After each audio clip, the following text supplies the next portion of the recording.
ಈ ಕಾರ್ಯಕ್ರಮದ ಪ್ರಾಯೋಜಕರು ಜೈನ್ ಇರಿಗೇಷನ್ ಸಿಸ್ಟಮ್ಸ್ ಲಿಮಿಟೆಡ್, ಜಾಗತಿಕ ತುಂತುರು ಮತ್ತು ಹನಿ ನೀರಾವರಿ ಉಪಕರಣಗಳ ಉತ್ಪಾದಕರು, ಬೇಸಾಯ ತಂತ್ರಜ್ಞಾನ ನಿರೂಪಕರು ಹಾಗೂ ರೋಗರಹಿತ ಟಿಶ್ಯೂ ಕಲ್ಚರ್ ಗಿಡಗಳು. ವೀಕ್ಷಕರೇ ನಮಸ್ಕಾರ. ನಾವು ಹಿಂದಿನ ಕಾರ್ಯಕ್ರಮದಲ್ಲಿ ಶ್ರೀಮತಿ ರೇವತಿ ಮೇಡಮ್ ಅವರನ್ನ ಮಾತಾಡ್ತಿದ್ವಿ ಆಗಿತ್ತು. ಸೊ ಅವರದ್ದು ಕಾಫಿ ಮತ್ತು ಕಾಳುಮೆಣಸು ಅದರಲ್ಲಿ ಅವರ ಅನುಭವಗಳ ಬಗ್ಗೆ ಮಾತಾಡಿದ್ವಿ ಆಗಿತ್ತು. ಈಗ ನಮಗೆ ನಮ್ಮದು ಫಾರೆಸ್ಟ್ರಿ ಕಾಲೇಜಲ್ಲಿ ಇವ್ರ ಬಗ್ಗೆ ಮಾಹಿತಿ ಕೊಡ್ತಾ ಏನಂದ್ರಪ್ಪ ಅಂತಂದರೆ, ಇವರಿಗೆ ಪ್ರಶಸ್ತಿಗಳು ಬಹಳಷ್ಟು ಬಂದಿದ್ದಾವೆ ಅಂತ ಅಂದ್ಕೊಂಡು ಶಿವಮೊಗ್ಗ ಯೂನಿವರ್ಸಿಟಿಯಿಂದ ಪ್ರಶಸ್ತಿ ಬಂದಿದೆ, ಆತ್ಮ ಪ್ರಶಸ್ತಿ ಕೂಡ ಬಂದಿದೆ. ಅದೇ ರೀತಿ ಅವರು 2024 ಹಿಂದಿನ ವರ್ಷ ಅಪ್ಲೈ ಮಾಡಿದ್ರಾಗಿತ್ತಂತೆ. ಅದಕ್ಕಾಗಿ ಅವರಿಗೆ ಕೃಷಿ ಪಂಡಿತರಲ್ಲಿ ನವೋದ್ಯಮ ಪ್ರಶಸ್ತಿ ಕೂಡ ಬಂದಿದೆ ಅಂತ ಅಂದ್ಕೊಂಡು ಹೇಳ್ತಾ ಇದ್ರಾಗಿತ್ತು.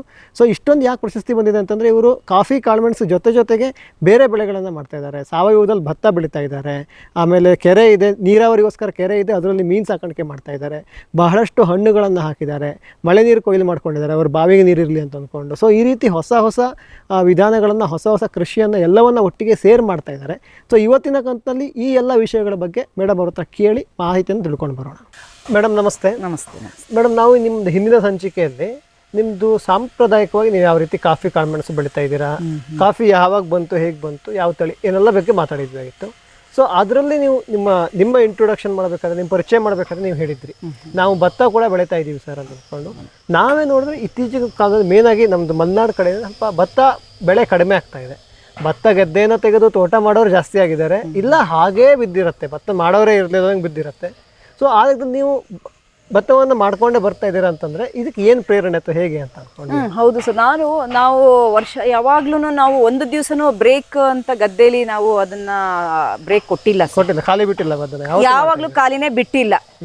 ಎಲ್ಲರೂ ಹೇಳ್ತಾರೆ ಅದ್ರ ಬದಲು ನಾವು ದುಡ್ಡು ತಗೊಂಡ್ಬಿಡ್ಬೋದಲ್ಲ, ಅದೇ ನಮ್ಗೆ ವರ್ಕೌಟ್ ಆಗುತ್ತಲ್ಲ, 10,000 15,000 ಖರ್ಚಾಗುತ್ತಲ್ಲ ಅಂತ.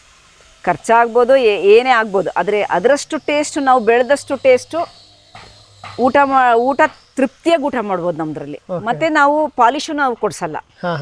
ನಾನು ಮೊದಲೇ ನಾವು ಮಿಲ್ಗೆ ಹೇಳ್ಬಿಟ್ಟಿರ್ತೀನಿ, ನಾನು ಬರ್ಲಿಲ್ಲ ಅಂದ್ರೂ ನನ್ನ ಹಸ್ಬೆಂಡ್ ಬರ್ತಾರೆ, ಬರೀ ಸ್ಕಿನ್ ಔಟ್ ಮಾಡಿಬಿಡು ನೀನು, ಪಾಲಿಶೇ ನಾವು ಕೊಡಲ್ಲ ಸರ್. ಇಲ್ಲಿ ತನಕ ನಾವು ಪಾಲಿಶ್ ಕೊಡಲ್ಲ, ಪಾಲಿಶೇ ಕೊಡಲ್ಲ ನಾವು, ಬರೀ ಸ್ಕಿನ್ ಔಟ್ ಮಾತ್ರ ಮಾಡ್ಬಿಡೋದು ಅಷ್ಟೇ.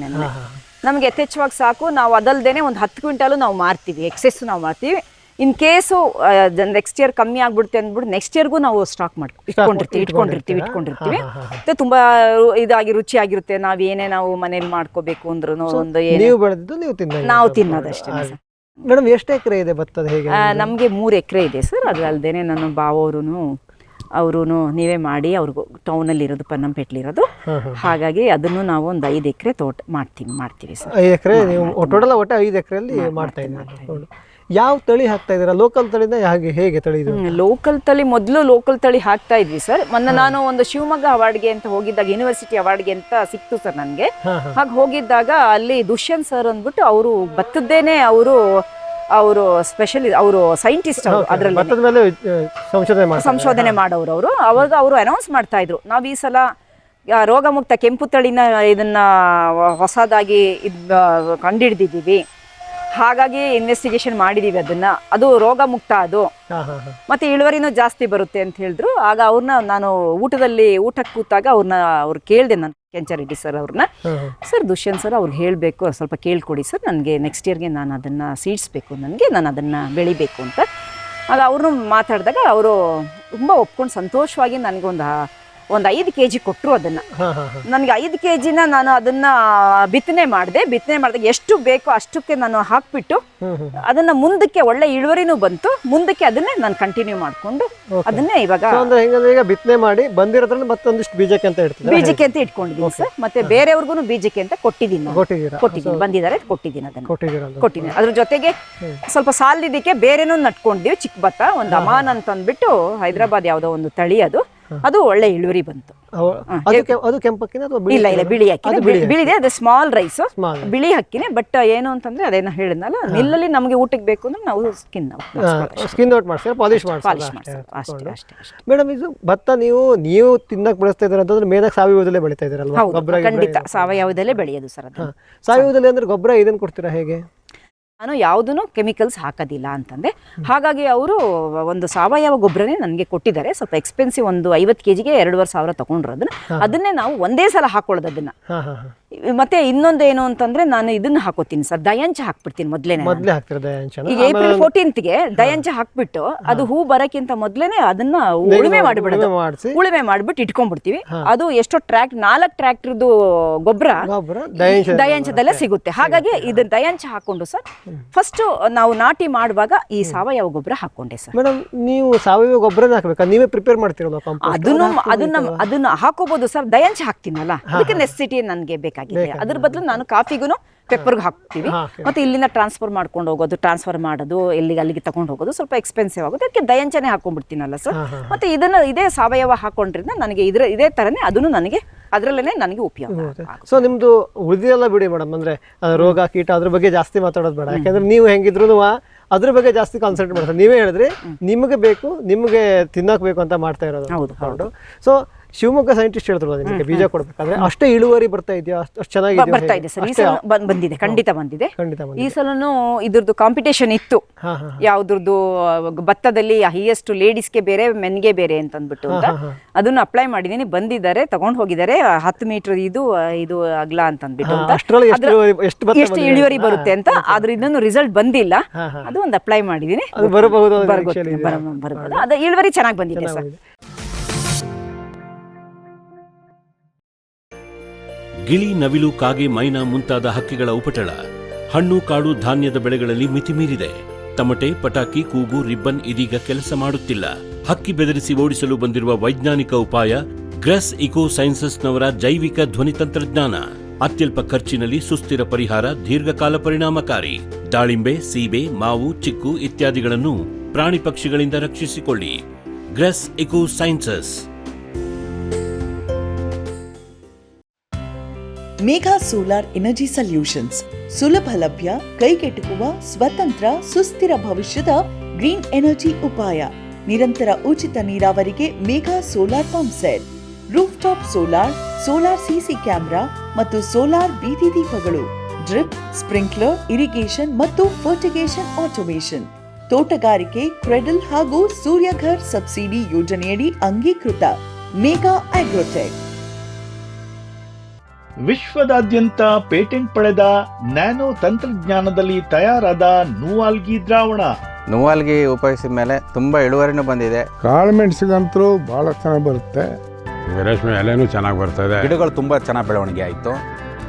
ಯಾವುದೇ ರಾಸಾಯನಿಕ ಅಥವಾ ವಿಶೇಷ ಗೊಬ್ಬರಗಳ ಗೊಡವೆ ಇಲ್ಲದೆ ಎಲ್ಲ ಬೆಳೆಗಳಲ್ಲಿ ಉತ್ತಮ ಗುಣಮಟ್ಟದ ಅಧಿಕ ಫಸಲನ್ನು ಪಡೆಯಿರಿ. ಯಾವಾಗಲೂ ನನ್ನ ಇರೋವರೆಗೂ ನೂವಾಲ್ಗಿ ಅಂತೂ ಬಿಟ್ಟು ಬಾಳಲ್ಲ ಅಂತ ಒಂದು ಭರವಸೆ ಕೊಡ್ತೀನಿ. ಜೈನ್ ಇರಿಗೇಷನ್ ಸಿಸ್ಟಮ್ಸ್ ಲಿಮಿಟೆಡ್ ಭಾರತದ ಹನಿ ನೀರಾವರಿ ತಂತ್ರಜ್ಞಾನದ ಪ್ರಥಮ ಪ್ರವರ್ತಕ, ಜಗತ್ತಿನ ಅತಿ ದೊಡ್ಡ ಸ್ಪ್ರಿಂಕ್ಲರ್ಸ್ ಉತ್ಪಾದಕ ಕಂಪನಿ. ಸಂರಕ್ಷಿತ ಕೃಷಿಯಲ್ಲಿ ಹಸಿರು ಮನೆಗಾಗಿ ಮಿಸ್ಟರ್, ಫಾಗರ್, ಫ್ಯಾನ್ ಮತ್ತು ಪ್ಯಾಡ್ ಹಾಗೂ ನೆರಳು ಮನೆ, ಸ್ವಯಂ ಚಾಲಿತ ನೀರಾವರಿ ವ್ಯವಸ್ಥೆ ಮತ್ತು ರಸಾವರಿ ತಂತ್ರಜ್ಞಾನ. ಕೃಷಿಯಲ್ಲಿ ನೀರಿನ ಸಮರ್ಪಕ ಬಳಕೆ ಹಾಗೂ ಉಳಿತಾಯಕ್ಕೆ ಮತ್ತೊಂದು ಹೆಸರು ಜೈನ್. ಗ್ರೀನ್ ಪ್ಲಾಸ್ಟ್ ಐಎಸ್ಐ ಪ್ರಮಾಣೀಕೃತ ಪರಿಶುದ್ಧ HDPE ಜಿಯೋ ಮೆಂಬ್ರೇನ್ ಪಾಂಡ್ ಲೈನರ್ಗಳು. ಕೃಷಿ ಹೊಂಡ, ಕೆರೆ, ಕಾಲುವೆ, ಮೀನುಕೊಳ, ಸ್ಪಿರುಲಿನಾ ಹೊಂಡಗಳಿಗೆ ಬೇಕಾದ ಆಕಾರ ಮತ್ತು ವಿಸ್ತೀರ್ಣಗಳಲ್ಲಿ ಸರ್ಕಾರದ ಸಬ್ಸಿಡಿ ಯೋಜನೆಯಡಿ ಲಭ್ಯ. 100% ಪುನರ್ಬಳಕೆ, ಯುವಿ ಮತ್ತು ಒಡಕು ನಿರೋಧಕ, ಪಕ್ಕಾ ಜೋಡಣೆ, 5 ವರ್ಷಗಳ ಲಿಖಿತ ವಾರಂಟಿ. ಗ್ರೀನ್ ಪ್ಲಾಸ್ಟ್.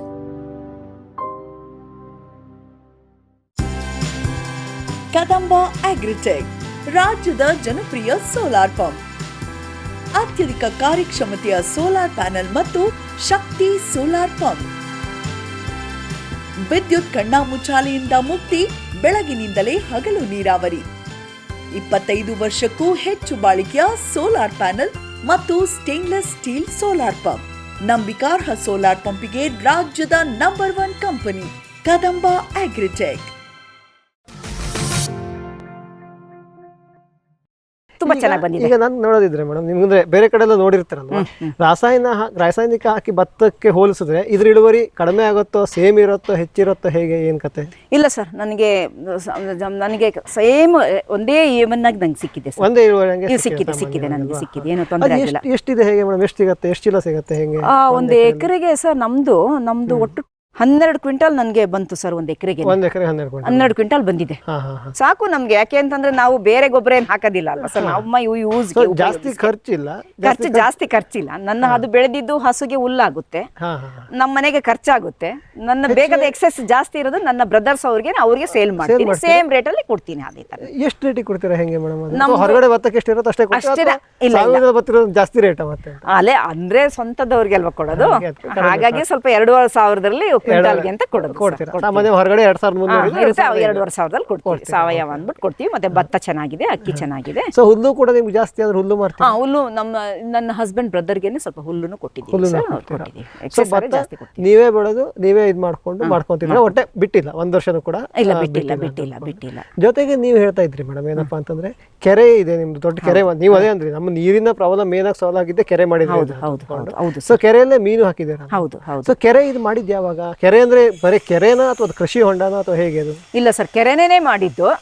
ಕೃಷಿ ಹೊಂಡ ನನ್ಗೆ ಈ ಸಲ ಅವರು ಹೇಳಿದಾರೆ ಮಾಡ್ಕೊಡ್ತೀನಿ ಅಂತ ಹೇಳಿದಾರೆ. ನಾನು ಅಪ್ಲೈ ಮಾಡಿದ್ದೀನಿ. ಕೃಷಿ ಹೊಂಡ ಮಾಡ್ತಿದ್ರೆ ಅಲ್ಲೇ ಮಾಡ್ತೀರಾ ಬೇರೆ ಜಾಗದಲ್ಲಿ ಮಾಡ್ತೀರಾ? ಪಕ್ಕದಲ್ಲೇ ಜಾಗದಲ್ಲಿ. ಅದನ್ನ ನಾನು ತಿಳ್ಕೊಂಡಿದ್ದೀನಿ ಸರ್. ಅದು ಬರೀ ಕೃಷಿ ಹೊಂಡ ಏನಾದ್ರು ಮಾಡಿಸ್ಕೊಂಡ್ಬಂದ್ವಿ. ಅದ್ರಲ್ಲಿ 10 ಫೀಟ್ ಲೆಂತ್, 70 ಫೀಟ್ ಲೆಂತ್ ಕೊಡ್ತಾರೆ. 10 ಫೀಟ್ ಏನು ಡೆಪ್ತ್ ಕೊಡ್ತಾರೆ. ಅದಕ್ಕೆ ನಾನು ತಿಳ್ಕೊಂಡಿದ್ದೀನಿ ಸರ್, ಅದನ್ನ ಇದು ಮೀನ್ಗೆನೆ ಬಿಟ್ಕೋಬೇಕು ಪರ್ಪಸ್ಸು ಅಂತ ಅಂದ್ಬಿಟ್ಟು ಸದ್ಯಕ್ಕೆ ಇಲ್ಲೂ ಮೀನ್ ಮಾಡ್ತಾ ಇದ್ದೀರಾ? ಇಲ್ಲೂ ಮೀಟಿದೀವಿ ಸರ್, ಇಲ್ಲೂ ಬಿಟ್ಕೊಂಡು 10,000 ಮೀನ್ ಮರಿಗಳಿದೆ. ಮೀನ್ ದೊಡ್ಡದು ಮೀನಿದೆ. ಅದು ಯಾವ್ದು ತಳಿ ಏನಿದೆ? ಅಥವಾ ರೋವ್ ಮತ್ತೆ ರಾವು ಕಾಟ್ಲ ಮಾಮೂಲಿ ಎಲ್ಲ ಅದೇನೆ ಇರೋದು. ಸೊ ನೀವು ಬಂದೇ ತಗೊಂಡು ಹೋಗ್ತಾರಾ? ನಾವು ಆ ಟೈಮಲ್ಲಿ ಒಂದೇ ಸಲ ನಾವು ಇವಾಗ ತುಂಬಾ ಸ್ವಲ್ಪ ಆಳ ಇದೆ ಅಲ್ವಾ ಸರ್, 15 ಫೀಟ್ 14 ಫೀಟ್ ಇದೆ ಅಲ್ಲಲ್ಲೇ ಇದು. ಹಾಗಾಗಿ ಎವ್ರಿ ಡೇ ಆ ಥರ ಇಡಕ್ಕಾಗಲ್ಲ. ಯಾಕೆಂದ್ರೆ ಕೃಷಿ ಹೊಂಡ ಮೀನ್ಗೇನೆ ಅಂತಂದ್ರೆ ಒಂದು 5 ಫೀಟಲ್ಲಿ ಮೀನ್ ಮಾಡ್ಕೋಬೇಕು. ತುಂಬಾ ಆಳ ಇದ್ರೆ ಮೀನು ಮರಿಗಳು ಗ್ರೋತ್ ಕಮ್ಮಿ ಅದು, ಮತ್ತೆ ಫೀಡ್ ಹಾಕೊಳಕ್ ಅದಕ್ಕೆಲ್ಲ. ನೆಕ್ಸ್ಟ್ ಒಂದೊಂದು ಪ್ಲಾನ್ ಇದೆ, ಅದನ್ನ ಒಂದು ಮಾಡ್ಕೋಬೇಕು. ಅದಕ್ಕೆ ನಾವು ಮಾಡಬೇಕು. ಮತ್ತೆ ಮೀನು ಸಪ್ರೇಟ್ ಆಗಿ ಮಾಡ್ಕೋಬೇಕು. ಅದಕ್ಕೆ ಒಂದು ಕವರ್ ಚೆನ್ನಾಗಿ ಒಂದು ಫೆನ್ಸ್ ಮಾಡಿಬಿಟ್ರೆ ಯಾರ್ದು ಪ್ರಾಬ್ಲಮ್ ಇರೋದಿಲ್ಲ, ಟೆಫ್ಟ್ ಆಗಲ್ಲ. ಒಂದು ಪ್ಲಾನ್ ಮಾಡ್ತಾ ಇದ್ದೀರಾ ಅಂತ. ಇದಕ್ಕೆ ಮೇಡಮ್ ಮೀನಿಗೆ ಫೀಡ್ ಗೀಡ್ ಕೊಡ್ತಿರೋ ಅಥವಾ ಹೇಗೆ?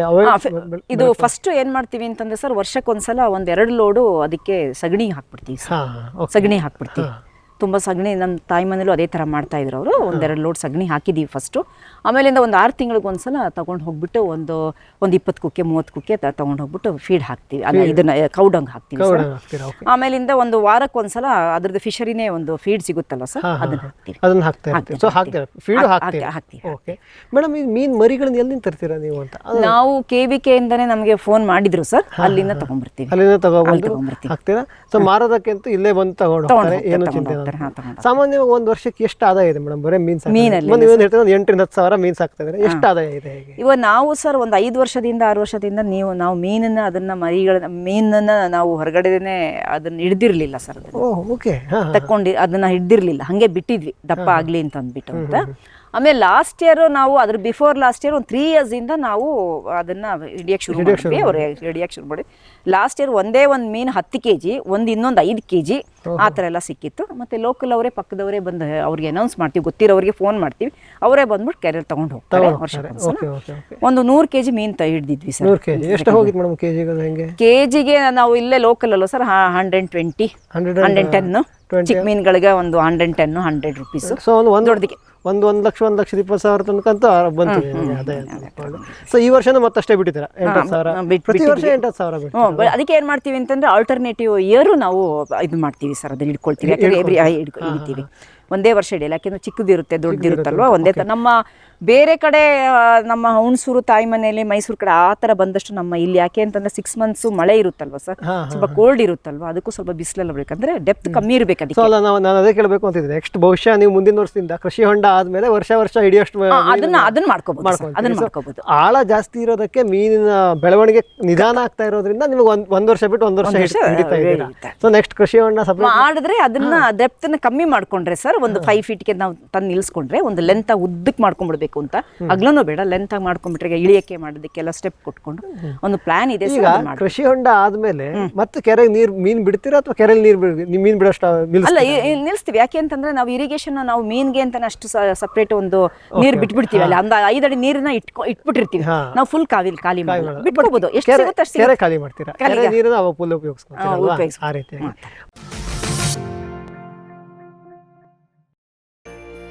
ಗಿಳಿ, ನವಿಲು, ಕಾಗೆ, ಮೈನಾ ಮುಂತಾದ ಹಕ್ಕಿಗಳ ಉಪಟಳ ಹಣ್ಣು ಕಾಡು ಧಾನ್ಯದ ಬೆಳೆಗಳಲ್ಲಿ ಮಿತಿಮೀರಿದೆ. ತಮಟೆ, ಪಟಾಕಿ, ಕೂಗು, ರಿಬ್ಬನ್ ಇದೀಗ ಕೆಲಸ ಮಾಡುತ್ತಿಲ್ಲ. ಹಕ್ಕಿ ಬೆದರಿಸಿ ಓಡಿಸಲು ಬಂದಿರುವ ವೈಜ್ಞಾನಿಕ ಉಪಾಯ ಗ್ರೆಸ್ ಇಕೋ ಸೈನ್ಸಸ್ನವರ ಜೈವಿಕ ಧ್ವನಿ ತಂತ್ರಜ್ಞಾನ. ಅತ್ಯಲ್ಪ ಖರ್ಚಿನಲ್ಲಿ ಸುಸ್ಥಿರ ಪರಿಹಾರ, ದೀರ್ಘಕಾಲ ಪರಿಣಾಮಕಾರಿ. ದಾಳಿಂಬೆ, ಸೀಬೆ, ಮಾವು, ಚಿಕ್ಕು ಇತ್ಯಾದಿಗಳನ್ನು ಪ್ರಾಣಿ ಪಕ್ಷಿಗಳಿಂದ ರಕ್ಷಿಸಿಕೊಳ್ಳಿ. Grace eco sciences. Megha solar energy solutions ಸುಲಭ ಲಭ್ಯ, ಕೈಗೆಟುಕುವ, ಸ್ವತಂತ್ರ, ಸುಸ್ಥಿರ ಭವಿಷ್ಯದ ಗ್ರೀನ್ ಎನರ್ಜಿ ಉಪಾಯ. ನಿರಂತರ ಉಚಿತ ನೀರಾವರಿಗೆ Megha solar pump set, roof top solar, solar CC camera ಮತ್ತು ಸೋಲಾರ್ ಬೀದಿ ದೀಪಗಳು, ಡ್ರಿಪ್, ಸ್ಪ್ರಿಂಕ್ಲರ್, ಇರಿಗೇಷನ್ ಮತ್ತು ಫರ್ಟಿಗೇಷನ್ ಆಟೋಮೇಷನ್, ತೋಟಗಾರಿಕೆ, ಕ್ರೆಡಲ್ ಹಾಗೂ ಸೂರ್ಯಘರ್ ಸಬ್ಸಿಡಿ ಯೋಜನೆಯಡಿ ಅಂಗೀಕೃತ. ಮೇಘಾ ಆಗ್ರೋಟೆಕ್. ವಿಶ್ವದಾದ್ಯಂತ ಪೇಟೆಂಟ್ ಪಡೆದ ನ್ಯಾನೋ ತಂತ್ರಜ್ಞಾನದಲ್ಲಿ ತಯಾರಾದ ನೂವಾಲ್ಗಿ ದ್ರಾವಣ. ನೂವಾಲ್ಗಿ ಉಪಯೋಗಿಸಿದ ಮೇಲೆ ತುಂಬ ಇಳುವರಿನೂ ಬಂದಿದೆ. ಕಾಳುಮೆಣಸಿಗಂತೂ ಭಾಳ ಚೆನ್ನಾಗಿ ಬರುತ್ತೆ, ರೇಷ್ಮೆ ಎಲೆನೂ ಚೆನ್ನಾಗಿ ಬರ್ತದೆ, ಗಿಡಗಳು ತುಂಬ ಚೆನ್ನಾಗಿ ಬೆಳವಣಿಗೆ ಆಯಿತು. ಯಾವುದೇ ರಾಸಾಯನಿಕ ಅಥವಾ ವಿಶೇಷ ಗೊಬ್ಬರಗಳ ಗೊಡವೆ ಇಲ್ಲದೆ ಎಲ್ಲ ಬೆಳೆಗಳಲ್ಲಿ ಉತ್ತಮ ಗುಣಮಟ್ಟದ ಅಧಿಕ ಫಸಲನ್ನು ಪಡೆಯಿರಿ. ಯಾವಾಗಲೂ ನನ್ನ ಇರೋವರೆಗೂ ನೀವು ಅಲ್ಲಿಗೆ ಅಂತೂ ಬಿಟ್ಟು ಬಾಳಲ್ಲ ಅಂತ ಒಂದು ಭರವಸೆ ಕೊಡ್ತೀನಿ. ಜೈನ್ ಇರಿಗೇಷನ್ ಸಿಸ್ಟಮ್ಸ್ ಲಿಮಿಟೆಡ್ ಭಾರತದ ಹನಿ ನೀರಾವರಿ ತಂತ್ರಜ್ಞಾನದ ಪ್ರಥಮ ಪ್ರವರ್ತಕ, ಜಗತ್ತಿನ ಅತಿ ದೊಡ್ಡ ಸ್ಪ್ರಿಂಕ್ಲರ್ಸ್ ಉತ್ಪಾದಕ ಕಂಪನಿ. ಸಂರಕ್ಷಿತ ಕೃಷಿಯಲ್ಲಿ ಹಸಿರು ಮನೆಗಾಗಿ ಮಿಸ್ಟರ್, ಫಾಗರ್, ಫ್ಯಾನ್ ಮತ್ತು ಪ್ಯಾಡ್ ಹಾಗೂ ನೆರಳು ಮನೆ, ಸ್ವಯಂ ಚಾಲಿತ ನೀರಾವರಿ ವ್ಯವಸ್ಥೆ ಮತ್ತು ರಸಾವರಿ ತಂತ್ರಜ್ಞಾನ. ಕೃಷಿಯಲ್ಲಿ ನೀರಿನ ಸಮರ್ಪಕ ಬಳಕೆ ಹಾಗೂ ಉಳಿತಾಯಕ್ಕೆ ಮತ್ತೊಂದು ಹೆಸರು ಜೈನ್. ಗ್ರೀನ್ ಪ್ಲಾಸ್ಟ್ ಐಎಸ್ಐ ಪ್ರಮಾಣೀಕೃತ ಪರಿಶುದ್ಧ HDPE ಜಿಯೋ ಮೆಂಬ್ರೇನ್ ಪಾಂಡ್ ಲೈನರ್ಗಳು. ಕೃಷಿ ಹೊಂಡ, ಕೆರೆ, ಕಾಲುವೆ, ಮೀನುಕೊಳ, ಸ್ಪಿರುಲಿನಾ ಹೊಂಡಗಳಿಗೆ ಬೇಕಾದ ಆಕಾರ ಮತ್ತು ವಿಸ್ತೀರ್ಣಗಳಲ್ಲಿ ಸರ್ಕಾರದ ಸಬ್ಸಿಡಿ ಯೋಜನೆಯಡಿ ಲಭ್ಯ. 100% ಪುನರ್ಬಳಕೆ, ಯುವಿ ಮತ್ತು ಒಡಕು ನಿರೋಧಕ, ಪಕ್ಕಾ ಜೋಡಣೆ, 5 ವರ್ಷಗಳ ಲಿಖಿತ ವಾರಂಟಿ. ಗ್ರೀನ್ ಪ್ಲಾಸ್ಟ್.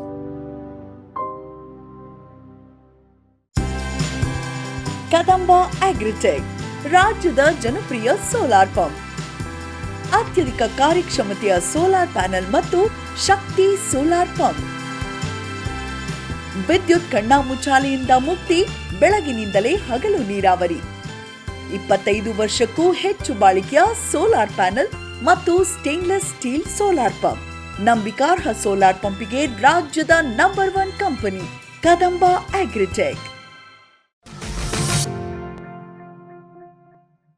ಮೇಡಮ್, ನಾವು ಇನ್ನೂ ಒಂದು ಭಾಳ ಅಂದರೆ ನೀವೇ ಫಸ್ಟ್ ನಮ್ಮ ಹತ್ರ ಮಾತಾಡ್ಬೇಕು ಹೇಳ್ತಾ ಇದ್ರಿ, ಕೊಡಗಲ್ಲಾದರೂ ಸಹಿತ ನೀವು ಮಳೆ ನೀರು ಕೊಯ್ಲು ಮಾಡಿದ್ದೀರಾ, ರೈನ್ ವಾಟರ್ ಹಾರ್ವೆಸ್ಟಿಂಗ್ ಮಾಡಿದ್ದೀರಾ. ಸೊ ಇದ್ರ ಹಿನ್ನೆಲೆ ಹೇಳ್ಬೋದಾ ನಮಗೆ ಏನು ಅಂತ? ಯಾಕೆ ಅಂದರೆ ಸರ್, ನಾನು ಯಾವಾಗಲೂ ಕೂತ್ಕೊಂಡು ಹೊರಗಡೆ ನೋಡ್ತಾ ಇದ್ದೆ, ಅಯ್ಯೋ ಇಷ್ಟೊಂದು ನೀರು ಹೊರಗಡೆ ಸುಮ್ಮನೆ ಇದು ವೇಸ್ಟ್ ಆಗ್ತಾ ಇದೆಯಲ್ಲ ಅಂದ್ಬಿಟ್ಟು ನನಗೆ ಒಂದು ತುಂಬ ಬುಕ್ಕೆಲ್ಲ ಓದ್ತಾ ಇದ್ದೆ. ನಾನು ಒಂದು ಮಾಡಿದ್ರೆ ನಮ್ಮ ಬಾವಿಲಿ ತುಂಬ ಸ್ವಲ್ಪ ಎತ್ತರ ಜಾಗ ಇರೋದ್ರಿಂದ ನಮಗೆ ಒಂದು 3 ವರ್ಷ ತನಕ ಸಮ್ಮರಲ್ಲಿ ಒಂದು ಏಪ್ರಿಲ್ ಮೇ ತನಕ ನೀರು ಇರ್ತಿರ್ಲಿಲ್ಲ. ಓಕೆ, ಏಪ್ರಿಲ್ ಮೇ ಬರೋ ತನಕ ನೀರು ಖಾಲಿ ಬಾವಿಲಿ. ಯಾಕೆಂದ್ರೆ ನಾವು ಇರಿಗೇಷನ್ ಸ್ಟಾರ್ಟ್ ಮಾಡಿ ಅದನ್ನು ಆದ್ಮೇಲಿಂದ ಅದಕ್ಕೆ ನೀರನ್ನ ಎಳ್ಕೊಂಡ್ಬಿಡ್ತಿತ್ತು ಸರ್. ಅದಕ್ಕೆ ಅಂದ್ರೆ ನೀವು ಕೆರೆಗೆ ಪಂಪ್ ಹಾಕಿ ಕೆರೆ ನೀರು ಎದ್ದಂಗೆ ಬಾವಿ ನೀರು ಕಡಿಮೆ ಆಗ್ಬಿಡುತ್ತೆ. ಆಮೇಲೆ ಬಾವಿ ಮೇಲಿದೆ, ಕೆರೆಗೆ ಬಾವಿ ಮೇಲಿದೆ, ಮತ್ತೆ ಸ್ವಲ್ಪ ಏನಾದ್ರೂ ವಾಟರ್ ಸೋರ್ಸಸ್ ಸ್ವಲ್ಪ ಕಮ್ಮಿನೂ ಇರ್ಬೋದು, ಹೇಳಕ್ ಆಗೋದಿಲ್ಲ. ಹಾಗಾಗಿ ಏನ್ ಮಾಡ್ತಾ ಇದ್ವಿ, ಏಪ್ರಿಲ್ ಮೇಲಿ ನಾವು ಕೆರೆಯಿಂದ ನೀರು ತಗೊಂಡ್ಬಂದ್ಬಿಟ್ಟು ಈ ತರ ಡ್ರಮ್ಮಲ್ಲಿ ಇಟ್ಕೊಂಡ್ಬಿಡ್ತಾ ಇದ್ವಿ.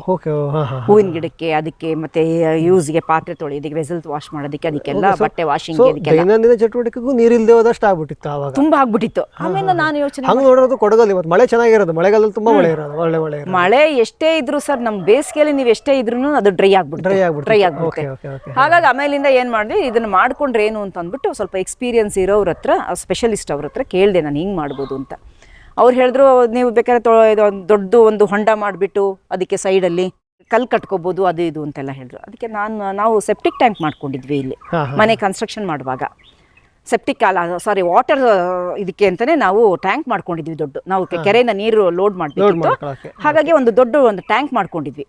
ಅದು ಒಂದು 10 ಫೀಟ್ ಇತ್ತು ಸರ್ ಅದು. ಹಾಗಾಗಿ ಅದನ್ನು ಪುನಃ ಒಂದು 10 ಫೀಟು 15 ಫೀಟು ನಾವು ಹಾಳ ಮಾಡ್ಕೊಂಡ್ಬಿಟ್ಟು ರಿಂಗ್ ಹಾಕೊಂಡ್ವಿ. ಕಲ್ಲು ಕಟ್ಟೋದು ಸ್ವಲ್ಪ ಜಾಸ್ತಿ, ಅದಕ್ಕೆ ಬೇರೆಯವರೇ ಬರಬೇಕು, ಕಟ್ಟೋರಿಗೆ ಗೊತ್ತಿರೋರೇ ಬರಬೇಕು. ಇದರ ರಿಂಗ್ ಹಾಕೋಬೋದಲ್ಲ, ಬಾವಿ ರಿಂಗ್ ಹಾಕೋ 6 ಫೀಟ್ ಇಡ್ತದ್ದು ರಿಂಗ್ ಹಾಕೊಂಡು ಒಂದು 30 ರಿಂಗ್ ಹಾಕೊಂಡಿದ್ವಿ. ಅದಕ್ಕೆ ಜಲ್ಲಿ, ಮರಳು, ಇಟ್ಟಿಗೆ ಮತ್ತು ಬಾರ್ಡ್ರಸ್ಸು ದೊಡ್ಡ ಅಂಥದ್ದೆಲ್ಲ ಫಿಲ್ ಮಾಡ್ಕೊಂಡು ಒಂದು ಲೇಯರ್ ಒಂದು ಆ ಥರ ಹಾಕ್ಕೊಂಡು ಅಲ್ಲಿಂದ ಸರ್ ಒಂದು 4-5 ಇಯರ್ಸಿಂದ ನನಗೆ ಮಾಡಿ ಒಂದು 7 ಇಯರ್ಸ್ ಆಗಿದೆ. ಅಲ್ಲಿಂದ ನಮಗೆ ನೀರು ಏನು ತೊಂದರೆನೇ ಆಗಿಲ್ಲ. ನಾನು ತುಂಬ ಜನಕ್ಕೆ ಹೇಳ್ತೀನಿ ನೀವು ಮಾಡಿ. ಸೊ ನಿಮ್ಗೆ ಮುಂಚೆ ಬೇಸಿಗೆಯಲ್ಲಿ ನೀರು ಇಲ್ದಂಗೆ ಆಗ್ತಿತ್ತು ಬಾವಿಲಿ, ಈಗ ಆ ಥರದ್ದು ಏನೋ ತೊಂದರೆ ಹೆದರಿಕೆ ಆಗಲ್ಲ. ಸ್ವಲ್ಪ ನೀರು ಬೇಕಾದ್ರೆ ನಾವು ಟ್ಯಾಂಕ್ 2 ಸಲ ಬೇಕಾದ್ರೆ ನಾವು ಆ ಮೋಟರ್ನ ಆನ್ ಮಾಡ್ಕೋಬಹುದು. ಸ್ವಲ್ಪ ಅಂತೂ ನಾವು ಎಕನಾಮಿಕ್ ಸಿಕ್ಬಿಡ್ತು ಅಂತ ನೀರು ವೇಸ್ಟ್ ಮಾಡೋದಿಲ್ಲ, ಅದಕ್ಕೆಲ್ಲ ಯೂಸ್ ಮಾಡ್ಕೋತೀವಿ. ಸೊ ಇದನ್ನು ನೀವು ಅಂದ್ರೆ ದೈನಂದಿನ ಚಟುವಟಿಕೆಗೆ ಬಾವಿ ಆದ್ರೂ ಸಹಿತ ಕೃಷಿಕರಿಗೂ ಸಹಿತ ಇದೊಂದು ಒಳ್ಳೆ ಇದೆ. ಮಳೆ ನೀರು ಕೊಯ್ಲು ಮಾಡೋದು ಬಹಳ ಇಂಪಾರ್ಟೆಂಟ್, ತುಂಬಾ ಇಂಪಾರ್ಟೆಂಟ್, ತುಂಬಾ ನಿಜವಾಗ್ಲೂ ಯೂಸ್ ಆಗುತ್ತೆ. ತುಂಬಾ ಯೂಸ್ ಆಗುತ್ತೆ ಮೇಡಮ್. ಅದ್ರ ಜೊತೆಗೆ ನೀವು ಹೇಳ್ತಾ ಇದ್ರಿ ಈಗ ಸಾಂಪ್ರದಾಯಿಕವಾಗಿ ಕಾಫಿ ಕಾಳುಮೆಣಸು ಇದ್ದೇ ಇದೆ, ಜೊತೆಗೆ ಬಹಳಷ್ಟು ಹಣ್ಣಿನ ಗಿಡಗಳನ್ನ ಮನೆ ಸುತ್ತಮುತ್ತ ಹಾಕಿದ್ರೆ. ಆಮೇಲೆ ನೀವು ಹೇಳ್ತಾ ಇದ್ರಿ ಮನೆ ಸುತ್ತಮುತ್ತ ಕಾಫಿ ಇದೆ, ಅದನ್ನ ನಾನು ಇದಾಗ ತೆಗಿಬೇಕು ಅಂತ ಇದ್ದೀನಿ ಮುಂದಿನ ವರ್ಷಗಳಲ್ಲಿ ಅಂತ ಹೇಳ್ಕೊಂಡು. ಸೊ ಈ ಸದ್ಯಕ್ಕೆ ಯಾವ್ಯಾವ ಹಣ್ಣಿನ ಗಿಡ ಇದೆ? ನೀವು ಹೇಳಿದ್ರಿ ಎಲ್ಲೋದ್ರೂ ಹಣ್ಣಿನ ಗಿಡ ತಗೊಂಡ್ಬರ್ತೀನಿ. ಎಲ್ಲೋದ್ರೂ ಇವಾಗ ನನಗೆ ಇದ್ರದ್ದು university award, Shivamogga university award ಅಲ್ಲೂ 3 ಗಿಡಗಳು ಎತ್ಕೊಂಡ್ ಬಂದಿದ್ದೆ. ಟ್ರೈನಲ್ಲೇ ಹೋಗಿದ್ದು. ಆ ಟ್ರೈನಲ್ಲಿಂದನೂ ಅಲ್ಲಿ ಅಲ್ಲೆಲ್ಲ ಸೇಲ್ ಮಾಡ್ತಾರೆ ಅಲ್ಲಿ ಆ ದಿವಸ. ಅವರು ಅವಾರ್ಡ್ ದಿವಸ ಎಲ್ಲ 2 days ಅಲ್ಲಿ ಇದಿರುತ್ತೆ ಅವ್ರದ್ದು ಏನು ಮೇಳ ಇರುತ್ತೆ. ಆಗ ಅಲ್ಲೂ ತಗೊಂಡು ಬಂದೆ. ಅವಾಗ ಎಲ್ಲರೂ ನನ್ನ ನೋಡ್ಬಿಟ್ಟು ಬೇರೆಯವರು ಕೃಷಿಕರು ಅವರು ತೊಗೊಂಡ್ಬಂದ್ರು. ಅವಾರ್ಡ್ ಸಿಕ್ತವ್ರಲ್ಲ ಅವರು ಹೋಗ್ಬಿಟ್ಟು ತೊಗೊಂಡ್ಬಂದ್ರು. ಅದಕ್ಕೆ ನಾನು ಬೇರೆಯವ್ರಿಗೆಲ್ಲ ಅಲ್ಲಿ ಅವಾರ್ಡ್ ಕೊಡೋರಿಗೆ ಆಫೀಸರ್ ಇವ್ರಿಗೆಲ್ಲ ಹೇಳ್ತಾ ಇದ್ದೆ, ಅವ್ರಿಗೆ ಹೆಡ್ ಅವ್ರಿಗೆ ಹೇಳ್ದೆ ನಾನು, ನಮಗೆ ಶಾಲು ಓದಿಸ್ಬೇಡಿ, ಪೇಟ ಹಾಕ್ಬೇಡಿ, ನಮಗೆ ಹಣ್ಣಿನ ಗಿಡಗಳು ಕೊಡಿ. ಅದು ತುಂಬಾ ನೆನಪಲ್ಲಿರೋಂಥ ಗಿಡಗಳು, ಹಣ್ಣುಗಳು ಕೊಡಿ ನಮಗೆ ಬಹುಮಾನ ಅಂತಂದ್ರೆ ಹಣ್ಣಿನ ಗಿಡಗಳು ಕೊಡಿ, ನಮಗೆ ಶಾಲು ಪೇಟ ಎಲ್ಲ ಹಾಕ್ಬೇಡಿ, ನಮ್ಗೆ ಅದೆಲ್ಲ ನಮ್ಗೆ ಬೇಡ. ಹಣ್ಣಿನ ವಿಷಯಕ್ಕೆ ಬಂದ್ರೆ ಯಾವ್ಯಾವ್ದು ಹಣ್ಣಿದೆ ಮೇಡಮ್ ಸದ್ಯಕ್ಕೆ? ಸದ್ಯಕ್ಕೆ ಎಲ್ಲಾನು ಆಲ್ಮೋಸ್ಟ್ ಆಲ್ ಎಲ್ಲಾನು ಇದೆ ಸರ್. ಎಲ್ಲಾನು ನಾನು ಒಬ್ರಿಗೆ ಹೇಳಿದ್ದೆ, ನನ್ನ ಅಕ್ಕನ ಮಗಳ ಮನೆ ಹತ್ರ ಒಬ್ರು ಇದಕ್ಕೆ ಅವರು ಒಂದು ಮಾವಿನ ಹಣ್ಣು ಕೊಟ್ಟಿದ್ರು ಆಂಧ್ರದಲ್ಲಿಂದ. ಅವ್ರಿಗೆ ಹೇಳಿದೆ ಒಂದು 6 ವೆರೈಟಿ ಕೇಸರ್ ಮತ್ತೆ ಬಾದಾಮು, ಮಲ್ಲಿಕಾ, ಅಲ್ಲಿದ್ದು ಇನ್ನೊಂದು ಯಾವುದೊಂದು 2 ವೆರೈಟಿ, ಅದೊಂದು 6 ವೆರೈಟಿ ನನಗೆ ಮ್ಯಾಂಗೋದು ಪ್ಲಾಂಟ್ಸ್ ಕೊಟ್ಟರು. ಅದಕ್ಕೂ ಅಷ್ಟೇ ಸಗಣಿಗಳೇ ಹಾಕೊಳ್ಳೋದು. ಒಂದು 2 months once 3 months once ಸಗಣಿ ಹಾಕುವಾಗ ಡ್ರೈ ಇರೋದನ್ನ ತೊಗೊಂಬಂದು ಹಾಕೋತೀನಿ. ಮತ್ತು ನಿಂಬೆ, ಮತ್ತು ಸಪೋಟ, ಮತ್ತು ಸೀತಾಫಲ್ಲು, ರಾಮ್ಪಲ್ಲು, ಮತ್ತು ಬಟರ್ ಫ್ರೂಟು, ಮತ್ತು ನಲ್ಲಿಕಾಯಿ, ಮತ್ತು ಸ್ಟಾರ್ ಫ್ರೂಟು ಎಲ್ಲನೂ ಹಾಕೊಳ್ಳಿ. ಮತ್ತು ಇದು ವಾಟರ್ ಆ್ಯಪಲ್ಲು ಅದು, ಮತ್ತು ಇನ್ನೊಂದು ಇದು ಯಾವುದು ಪ್ಯಾಷನ್ ಫ್ರೂಟು, ಅದು ಮತ್ತೆ ಬೇರೆ ಒಂದು ವೆರೈಟಿ ಇದೆ ಸರ್ ಪ್ಯಾಷನ್ ಫ್ರೂಟ್ ಅಲ್ಲಿ. ಅದು ತುಂಬಾ ಸ್ವೀಟ್, ಅದು ಊಟಿದ್ದು. ಅದು ನನಗೊಬ್ರು ಪ್ಲಾಂಟ್ ಕೊಟ್ಟು ಮನೆ ಹತ್ರನೇ ಹಾಕೊಂಡಿದ್ದೀನಿ. ಯಾಕೆ ಅಂತಂದ್ರೆ ಅದು ಏನಾದ್ರು ಹೊಟ್ಟೋಗ್ಬಿಡ್ದು, ಅದು ತುಂಬಾ ಪ್ರೊಟೆಕ್ಟ್ ಮಾಡ್ಕೊಬೇಕಲ್ಲ, ಅದು ಸಿಗದೆ ನನಗೆ ಕಷ್ಟ. ಮತ್ತೆ ನಿಂಬು, ಸೀಡ್ಲೆಸ್ ನಿಂಬು, ಮತ್ತೆ ಮೋಸಂಬಿ. ಸೊ ಅಂದ್ರೆ ನಿಮ್ಮ ಪ್ಲಾನ್ ಏನಂದ್ರೆ ಸುತ್ತ ಈಗ ಮತ್ತೆ ಚಕೋತ, ಅದೆಲ್ಲ 365 ದಿವಸ ಚಕೋತ ಬಿಡೋದು. ಮತ್ತೆ ಹೆರಳೆಕಾಯಿ, ಅದು 365 ದಿವಸ ಬಂದವ್ರಿಗೆಲ್ಲ ಕೊಡ್ತೀನಿ, ತಗೊಳ್ಳಿ ಬೇಸಿಗೆಲ್ಲ ತಗೊಳ್ಳಿ, ಜ್ಯೂಸ್ ಮಾಡ್ಕೊಳ್ಳಿ ಅಂತ ಅಂದ್ಬಿಟ್ಟು ಅಂತ. ಮತ್ತೆ ಹೆರಳೆಕಾಯಿ ಎಲ್ಲಾನು ಆಲ್ಮೋಸ್ಟ್ ಆಲ್ ಎಲ್ಲಾನು, ಜಾಯಿಕಾಯಿ ಅದು ಕೇರಳದಿಂದ ಹೋಗಿದ್ದೆ, ಕೇರಳಕ್ಕೆ ಹೋಗಿದ್ದೆ, ಅಲ್ಲೊಂದು 3-4 ಪ್ಲಾಂಟ್ಸ್ ತಗೊಂಡ್ ಬಂದು. ನಿಮ್ ಪ್ಲಾನ್ ಏನಂದ್ರೆ ಮನೆ ಸುತ್ತಮುತ್ತ ಯಾಕೆಂದ್ರೆ ಹಣ್ಣಿನ ತೋಟನೇ ಆಗ್ಬೇಕು, ನೋಡ್ಬೇಕು, ಆನಂದಿಸ್ಬೇಕು. ನಮ್ಗೆ ಬರೀ ಹಣ್ಣನ್ನೇ ನೋಡ್ಕೋಬೇಕು. ನಾನ್ ತಿನ್ಲಿಲ್ಲ ಅಂದ್ರೂ ಪರವಾಗಿಲ್ಲ, ಪಕ್ಷಿಗಳು ತಿನ್ಲಿ, ಬಂದವ್ರು ತಗೊಂಡೋಗ್ಲಿ, ಎಲ್ಲ ಮಾಡ್ಲಿ, ಅಂತೂ ಮನೆ ಸುತ್ತ ಹಣ್ಣಿನ ಗಿಡಗಳಿರ್ಬೇಕು. ಮತ್ತೆ ತೋಟದಲ್ಲಿ ತುಂಬಾ ಜನ ಹೇಳ್ತಾರೆ ಎಲ್ಲಾ ಗಿಡಗಳಿದೆ, ತೋಟದಲ್ಲಿ ಮಧ್ಯ ನಟ್ಟಿದೀವಿ ಅಂತ. ತೋಟದಲ್ಲಿ ಮಧ್ಯ ನೆಟ್ಕೊಂಡು ನಾವು ಅವ್ನ ಕೇರಿಂಗ್ ನಾವು ನೋಡ್ಕೊಳಕ್ಕೆ ನಮ್ಗೆ ಅದು ಗೊತ್ತಿರಲ್ಲ ಎಲ್ಲೆಲ್ಲಿ ಹಾಕಿರ್ತೀವಿ ಅಂತ. ಲೇಬರ್ ಹೋಗ್ತಾರೆ, ಒಂದೊಂದ್ಸಲ ಮರ ಟಾಪ್ ನಾವು ಇದನ್ನ ಕಾಡು ಮರಗಳನ್ನ ಕೆತ್ತು ಬರುವಾಗ ಅದ್ರ ಮೇಲೆಲ್ಲ ಸೊಪ್ಪುಗಳು ಹಾಕ್ಬಿಡ್ತಾರೆ. ಇದರ ಅಟ್ಲೀಸ್ಟ್ ನಾವು ನೋಡ್ಕೋಬಹುದು. ಮತ್ತೆ ಚಿಕ್ಕದಲ್ಲಿರುವ ಕಚಡ ಮಾಡುವಾಗ 3-4 ಕಡ್ಡಿಗಳು ಚುಚ್ಚಿರ್ತೀವಿ, ನಾವು ಪ್ರೊಟೆಕ್ಟ್ ಮಾಡ್ಕೋಬಹುದು, ನೀರು ಬಿಟ್ಕೋಬಹುದು, ಎಲ್ಲಿ ಒಣಗ್ತಿದೆ ಅಲ್ಲಾದ್ರೆ ಗೊತ್ತಾಗಲ್ಲ ನಮ್ಗೆ. ಹಾಗಾಗಿ ಮನೆ ಸುತ್ತನೆ. ಮತ್ತೆ ಒಂದು ಇದು ತಗೊಂಬಂದು ಹಾಕಿದ್ದೀನಿ, ಅದು ಆನ್ಲೈನಲ್ಲಿ ನನ್ನ ಮಗಳು ಇದು ತಗೊಂಬಂದಿದ್ಲು, ಏನು ಕಬ್ಬು, ಅದು ತುಂಬಾ ಸಾಫ್ಟ್ ಆಗಿತ್ತು. ಅದನ್ನ ಏನ್ ಮಾಡಿದೆ, ನಾನು ಇಟ್ಕೊಂಡೆ ಅದನ್ನ 2-3 ಅವ್ರ ಮನೆ, ನಾನು ಮೈಸೂರು ನನ್ನ ಮಗಳಿರೋದು, ತಂದ್ಬಿಟ್ಟು ಇಲ್ಲಿ ನಟ್ಕೊಂಡೆ. ಅದು ಅಷ್ಟು ಸಾಫ್ಟು, ಮುದುಕರಿಂದ, ಅಜ್ಜಿರಿಂದ, ಮಕ್ಕಳಿಂದನೂ ತಿನ್ಬೋದು. ಮನೆ ಹತ್ರ ಹಾಕೊಂಡ್ರೆ ತುಂಬಾ ಜನ ಕೇಳ್ತಾರೆ ಕಟ್ ಮಾಡುವಾಗ, ಅದನ್ನು ತುಂಬಾ ಜನಕ್ಕೆ ಕೊಟ್ಟಿದ್ದೀನಿ ನಾನು. ಅದು ತುಂಬಾ ಬೇರೆ ವೆರೈಟಿ ಸರ್, ಅದನ್ನು ಕೊಟ್ಟಿದ್ದೀನಿ. ಸೊ ಮೇಡಮ್ ನಮ್ದು ಅದೇ ಆಗಿತ್ತು, ಏನಂತಂದ್ರೆ ಕೊಡಗಲ್ಲಿ ಸಾಮಾನ್ಯವಾಗಿ ಎಲ್ಲರೂ ಕಾಫಿ ಅಂತೂ ಕಾಳುಮೆಣಸು ಹಾಕ್ತಾರೆ, ಬೆಳೆದೇ ಬೆಳಿತಾರೆ. ಹೌದು. ಅದರ ಜೊತೆಗೆ ನೀವು ಬೇರೆನೂ ಮಾಡ್ತಾ ಇದ್ದೀರಾ, ಭತ್ತನೂ ಎಷ್ಟು ವರ್ಷದಿಂದ ಉಳಿಸ್ಕೊಂಡಿದ್ದೀರಾ, ಮೀನು ಸಾಕಾಣಿಕೆನೂ ಮಾಡ್ತಾ ಇದ್ದೀರಾ. ನೀವೇ ಅಂದ್ರೆ ಹಸುಗಳು ಇದೆ. ನೀವೇ ಅಂದ್ರೆ ಇವೆಲ್ಲ ಏನಪ್ಪಾ ಅಂತಂದ್ರೆ ನಿಮ್ದು ಹಿಂದಿಂದ ಬಂದಿರುವಂತಹ ಅನುಭವ, ಅದನ್ನ ನೀವು ಇಲ್ಲಿ ಮಾಡ್ಕೊಂಡು ಹೋಗ್ತೀರಾ ಅಂತ. ಜೊತೆಗೆ ಅಂದ್ರೆ ನೀವು ಇಷ್ಟೊಂದು ಹಣ್ಣಿನ ಗಿಡಗಳು ಎಲ್ಲಿ ಹೋದ್ರು ಯಾವುದೇ ಬೇರೆ ತರ ಹಣ್ಣು ತಗೊಂಬಂತಂದು ಇಡ್ತಾ ಇದ್ದೀರಾ ಅಂತ ಅನ್ಕೊಂಡು. ಸೊ ಇದೊಂದು ವಿಭಿನ್ನವಾದ ನಮಗೆ ಎಪಿಸೋಡ್. ಲೈಕ್ ಈ ತರನು ಮಾಡಬಹುದು. ನಿಮ್ದು ಮೇನ್ ಬೆಳೆಗಳು ಕಾಫಿ, ಕಾಳುಮೆಣಸು, ಅದ್ರ ಜೊತೆಗೆ ಉಪ ಬೆಳೆಗಳಾಗಿ ನಿಮಗೋಸ್ಕರ ಬಾಳೆನೂ ಯಥೇಚ್ಛವಾಗಿದೆ, ಮಾರ್ತೀವಿ, ನಾವು ತಿಂತೀವಿ, ಕೊಡ್ತೀವಿ ಆಶ್ರಮಕ್ಕೆ, ಅಲ್ಲಿಗೆಲ್ಲ ಕೊಡ್ತೀವಿ. ಒಂದಿಷ್ಟು ಇದೆ ಅಂತ ಅಂದ್ಕೊಂಡು ಇಷ್ಟೋ ತನಕ ನಿಮ್ಗೆ ಅದೇ ಮಾತಾಡ್ಸಿದ್ದೆ. ನಿಮ್ಮ ಮೊದಲನೇ ಎಪಿಸೋಡ್ಸು ನಿಮ್ಮ ಸಾಂಪ್ರದಾಯಿಕ ಬೆಳೆಗಳಾದ್ರೆ, ಎರಡನೇ ಎಪಿಸೋಡ್ಸು ನಿಮ್ಮ ಖುಷಿಗೆ, ನಿಮ್ಮ ಒಂದು ಉತ್ಸಾಹಕ್ಕೆ ನೀವು ಮಾಡ್ಕೊಂಡಿರೋ ಬೆಳೆಗಳಾಗಿತ್ತು. ಸೊ ಇಷ್ಟೋ ತನಕ ನಮಗೆ ಮಾಹಿತಿ ಕೊಟ್ಟಿದ್ದಕ್ಕೆ ನಮ್ಮ ವಾಹಿನಿಯ ಪರವಾಗಿ, ನಮ್ಮ ವೀಕ್ಷಕರ ಪರವಾಗಿ ಧನ್ಯವಾದಗಳು ಮೇಡಮ್. ರೇವತಿ ಮೇಡಮ್ ಅವರಿಗೆ ಕುತೂಹಲ ತುಂಬ ಜಾಸ್ತಿ ಅಂತ ಅವರು ಹೇಳ್ತಾ ಇದ್ರು. ಶಿವಮೊಗ್ಗದಲ್ಲಿ ಅವರು ಕೃಷಿ ಮೇಳಕ್ಕೆ ಪ್ರಶಸ್ತಿಯನ್ನು ತಗೊಳಕ್ಕೆ ಹೋದಾಗ ಅಲ್ಲಿ ಅನೌನ್ಸ್ ಮಾಡ್ತಾ ಇರೋದನ್ನು ನೋಡಿಕೊಂಡು, ಅಲ್ಲಿ ಒಂದು ಭತ್ತದ ತಳಿಯನ್ನು ನೋಡಿಕೊಂಡು, ಆ ಭತ್ತದ ತಳಿ ಬೀಜ ಎಲ್ಲಿ ಸಿಗುತ್ತೆ ಅಂತ ಅಲ್ಲೇ ವಿಚಾರಿಸಿ ಅದನ್ನು ತಂದು ಕಳೆದ 4-5 ವರ್ಷದಿಂದ ತಮ್ಮ ಭತ್ತವನ್ನು ಬೆಳೀತಾ ಇದ್ದಾರೆ. ಅದೇ ರೀತಿ ಮುಂಚೆ ಚಿಕ್ಕಂದಿಂದ ನೋಡ್ಕೊಂಡು ಬಂದಿರೋದು ಮೀನು ಸಾಕಾಣಿಕೆ, ಇಲ್ಲೂ ಕೂಡ ಮಾಡಬೇಕು ಅಂತ ಕೆರೆಯಲ್ಲಿ ಮೀನು ಸಾಕಾಣಿಕೆ ಮಾಡ್ತಾ ಇದ್ದಾರೆ. ಮುಂದೆ ಅಲ್ಲಿ ಸಪ್ರೇಟಾಗಿ ಒಂದು ಕೃಷಿ ಹೊಂಡವನ್ನು ಮಾಡಿ ಆ ಕೃಷಿ ಹೊಂಡವನ್ನು ಮೀನು ಸಾಕಾಣಿಕೆಗೆ ಇಡಬೇಕು ಅಂತ ಅಂದ್ಕೊಂಡು ಮಾಡ್ತಾ ಇದ್ದಾರೆ. ಸೋಲಾರ್ ಪಂಪ್ ಸೆಟ್ ಇಡಬೇಕು ಅಂತ, ಇಲ್ಲಿ ಕರೆಂಟಿನ ಸಮಸ್ಯೆ ಆಗ್ತಾ ಇದೆ ಅಂತ ಸೋಲಾರ್ ಪಂಪ್ ಸೆಟ್ ಮಾಡಬೇಕು ಅಂತ ಅಂದ್ಕೊಂಡು, ಹೀಗೆ ಇನ್ನೂ ಹಲವಾರು ಗುರಿಗಳಿದ್ದಾವೆ, ಹಲವೊಂದು ವಿಷಯಗಳನ್ನು, ಹಲವಾರು ಕೃಷಿಗಳನ್ನು ಮಾಡ್ತಾ ಇದ್ದಾರೆ. ಸೊ ಇಷ್ಟೋ ತನಕ ನಮಗೆ ರೇವತಿ ಮೇಡಮ್ ಅವರು ಕಾಫಿ, ಕಾಳುಮೆಣಸು, ತೆಂಗು ಇದನ್ನು ಬಿಟ್ಟು ಬೇರೆ ಏನೇನೆಲ್ಲ ಮಾಡ್ತಾ ಇದ್ದಾರೆ ಅನ್ನೋದ್ರ ಬಗ್ಗೆ ಮಾಹಿತಿ ಕೊಟ್ಟರು. ಒಟ್ಟಾರೆ 2 ಕಂತುಗಳಲ್ಲಿ ನಾವು ಇವರನ್ನು ಮಾತಾಡ್ತೀವಿ, ಬಹಳಷ್ಟು ಮಾಹಿತಿಗಳನ್ನು ಪಡ್ಕೊಂಡ್ವಿ. ಈ 2 ಕಂತುಗಳು ನಿಮಗೆ ಬಹಳಷ್ಟು ಮಾಹಿತಿಯನ್ನು ಕೊಡ್ತು ಅಂತ ಭಾವಿಸ್ತಾ ನಮ್ಮ ಇವತ್ತಿನ ಕಾರ್ಯಕ್ರಮವನ್ನು ಮುಗಿಸೋಣ. ನಮಸ್ಕಾರ. ಈ ಕಾರ್ಯಕ್ರಮದ ಪ್ರಾಯೋಜಕರು ಜೈನ್ ಇರಿಗೇಷನ್ ಸಿಸ್ಟಮ್ಸ್ ಲಿಮಿಟೆಡ್, ಜಾಗತಿಕ ತುಂತುರು ಮತ್ತು ಹನಿ ನೀರಾವರಿ ಉಪಕರಣಗಳ ಉತ್ಪಾದಕರು, ಬೇಸಾಯ ತಂತ್ರಜ್ಞಾನ ನಿರೂಪಕರು ಹಾಗೂ ರೋಗರಹಿತ ಟಿಶ್ಯೂ ಕಲ್ಚರ್ ಗಿಡಗಳು.